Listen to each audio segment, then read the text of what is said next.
ఎవరడ్డొచ్చినా మూసి ప్రక్షాళన చేసి తీరుతా. నల్గొండ జిల్లా అభివృద్ధి కట్టుబడి ఉన్న బీఆర్ఎస్ కు భవిష్యత్తు లేదు. 2034 వరకు తెలంగాణలో కాంగ్రెస్ దే అధికారం. ఇవి రేవంత్ నల్గొండ పర్యటనలో చేసిన కీలక వ్యాఖ్యలు.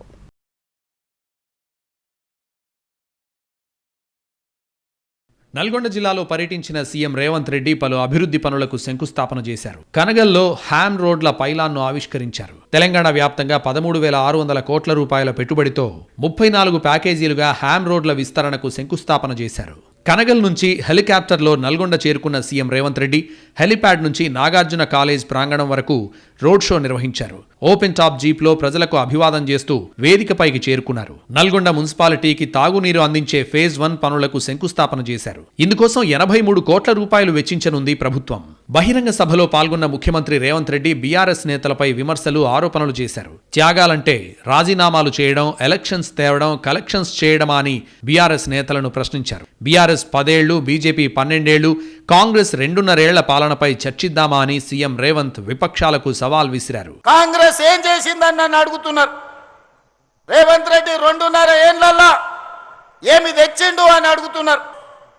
10 సంవత్సరాల బీఆర్ఎస్ పాలన, 12 సంవత్సరాల బీజేపీ పాలన, 2.5 సంవత్సరాల మా పాలన.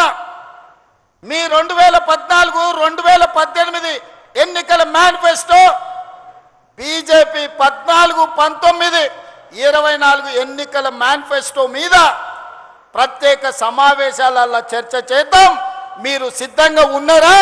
2.5 ఏళ్ల కాంగ్రెస్ పాలనలో జరిగిన అభివృద్ధి, అమలు చేస్తున్న సంక్షేమ పథకాలను చెప్పుకోకపోవడం వల్లే బావా బామర్దుల అబద్ధాలు ప్రచారం చేస్తున్నారని కేటీఆర్, హరీష్ రావుపై విమర్శలు చేశారు రేవంత్ రెడ్డి. ఉమ్మడి నల్గొండ జిల్లా అభివృద్ధికి కట్టుబడి ఉన్నామని, వచ్చే అసెంబ్లీ ఎన్నికల నాటికి ఎస్ఎల్బీసీ పూర్తి చేసి సాగునీరు అందిస్తానని స్పష్టం చేశారు. మూసీ నది ప్రక్షాళనే తన జీవిత లక్ష్యమన్నారు. 2034 వరకు 3 రంగుల జెండా ఎగురుతుందని, కావాలంటే తన మాటలు రాసి పెట్టుకోవాలన్నారు.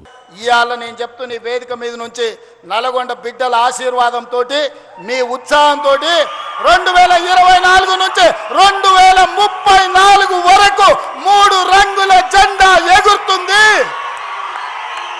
తెలంగాణ ప్రజల ఆకాంక్షలు తీరుస్తుంది. కాంగ్రెస్ ప్రభుత్వం తెలంగాణ ప్రజల ఆకాంక్షలు తీరుస్తుందన్నారు సీఎం రేవంత్ రెడ్డి. బహిరంగ సభ వేదికపై మహిళా సమాఖ్యకు 172 కోట్ల రూపాయల చెక్కును అందజేశారు.